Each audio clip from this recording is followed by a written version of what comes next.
Now, as in the Wednesday sessions afternoon time I take, the Swamiji Guru, we are going to second chapter. And there, at least 2 or 3 sessions continuously, I was speaking only on shloka 47 and 48. Because if everybody remembers Karmani Vadika Raste, that shloka, I keep telling everybody that actually the entire solution for our miseries is that one shloka. Only one shloka, if we understand properly. No wonder everybody keeps saying that, saying that, saying that. But actually, nobody is understanding that shloka only. For once, we have to understand it. Karmani va adhikaraste. I am eligible to do my work. I have a right to do my work. We have to do our work. There is no choice. That's why in the next shloka, Gita, he says, Krishna, yogastha kuru karmani. Do your action, Arjuna. Okay? As we are into this karma yoga only of Vivekananda, it all compiles together. Then he says in Gita only that you have no adhikara over the fruits. It does not mean I give away the fruits. It is understanding that I have no right to fix the fruits or get attached to the desire for the fruit. So today also I had taken a long session. If you understand Hindi, I will make a YouTube video and put it up because it was full detail. Like we feel that I was joking कि कर्म कर और फल दरिया में डाल. अरे what nonsense! We are not supposed to put the fruit anywhere. We alone have to bear the fruits of our action, good or bad.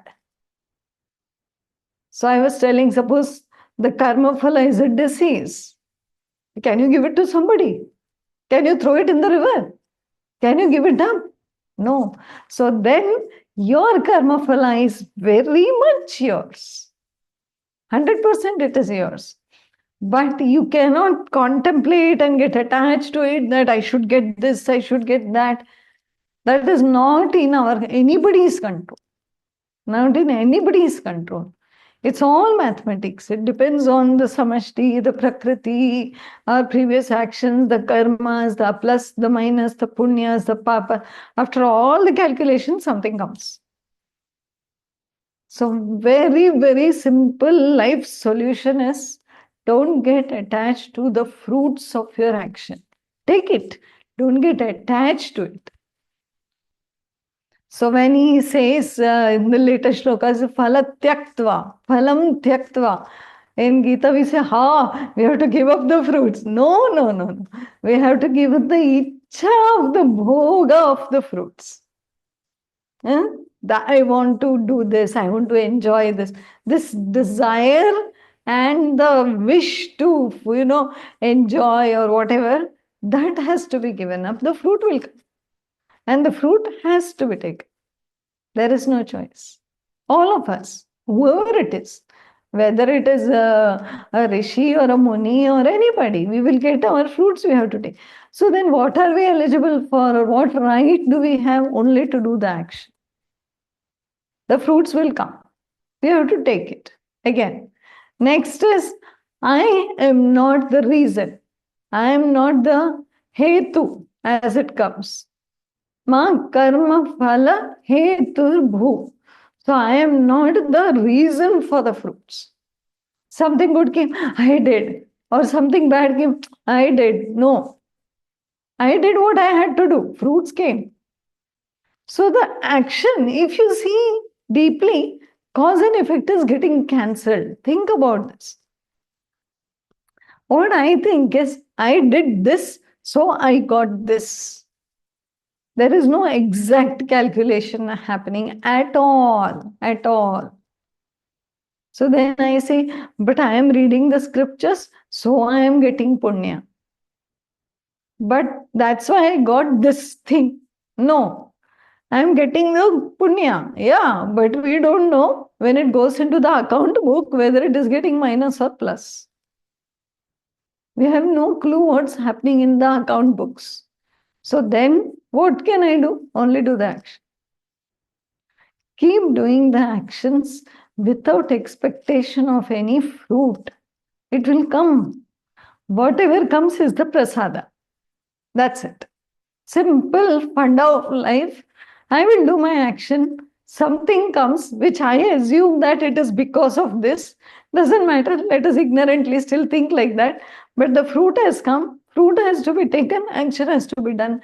Actually, there is no cause for the effect. There is no cause and effect. In that very sentence, the effect gets cancelled. You are not the reason for the fruit. He says, Krishna says, then he says, nah, you cannot decide the fruits also. You have no adhikara to decide the fruits also, right? But you have an adhikara to do the action. So action equals to fruit? No. So cause is effect? No. Fruits are coming, action is happening. They are two separate things actually. We are thinking and correlating the two and getting confused. The last part he says, do not get attached to inaction also, which is not possible anyway.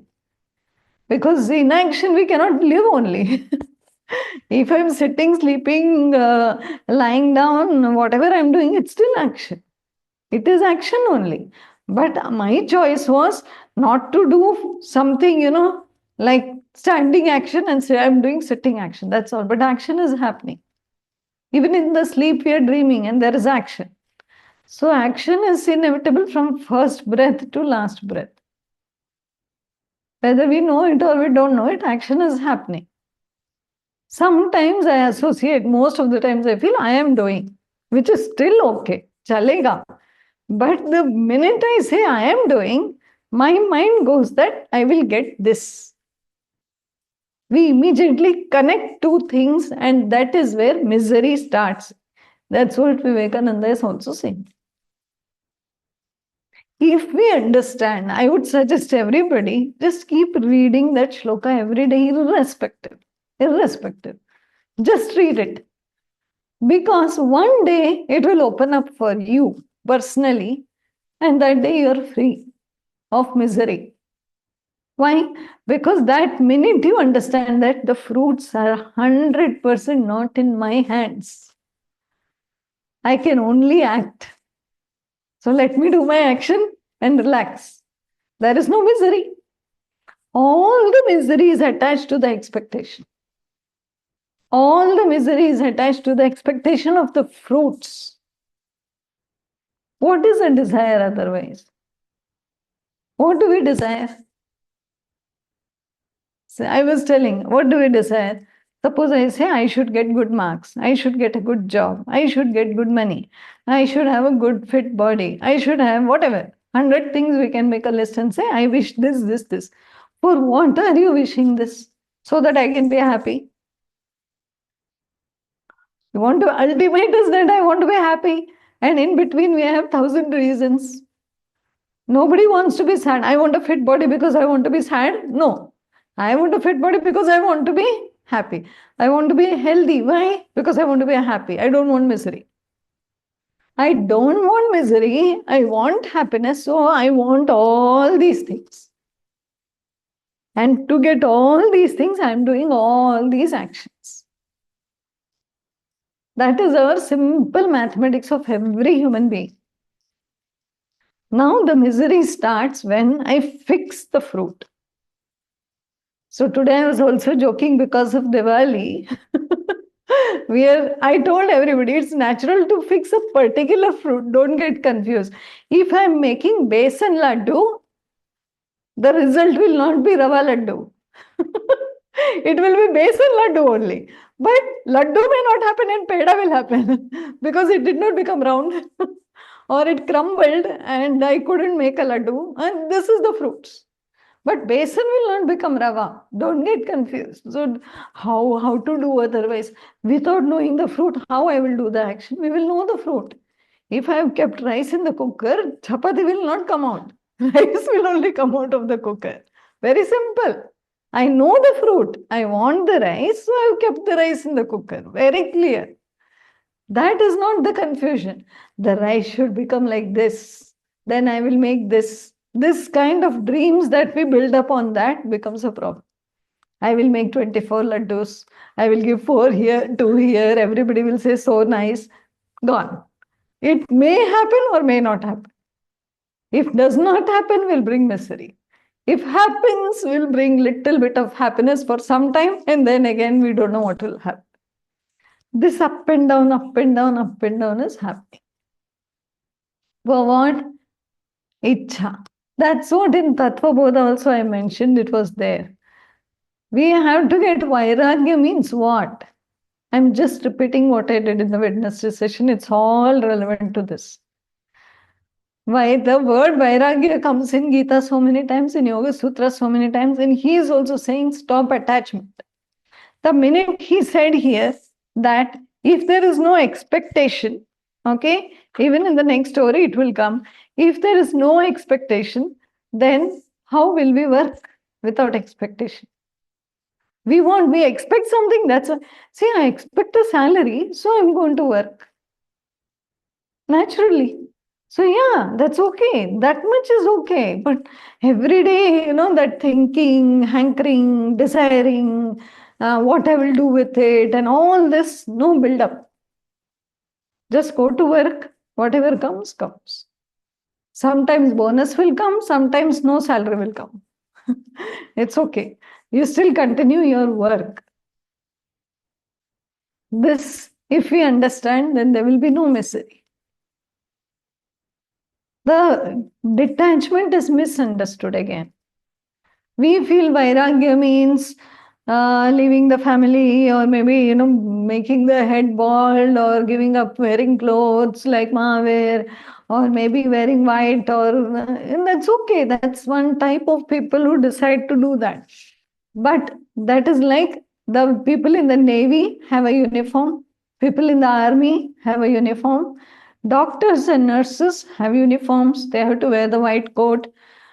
Ashram, some people wear white, some people wear the ochre or the orange or whatever. This is all uniform. It does not guarantee that the one wearing that is a Vairagi. But a white coat is surely a doctor. That's why they're in the hospital. But a white coat, a white whatever dress in an ashram is a Vairagi, no guarantee. They're working towards it, maybe. All of us are.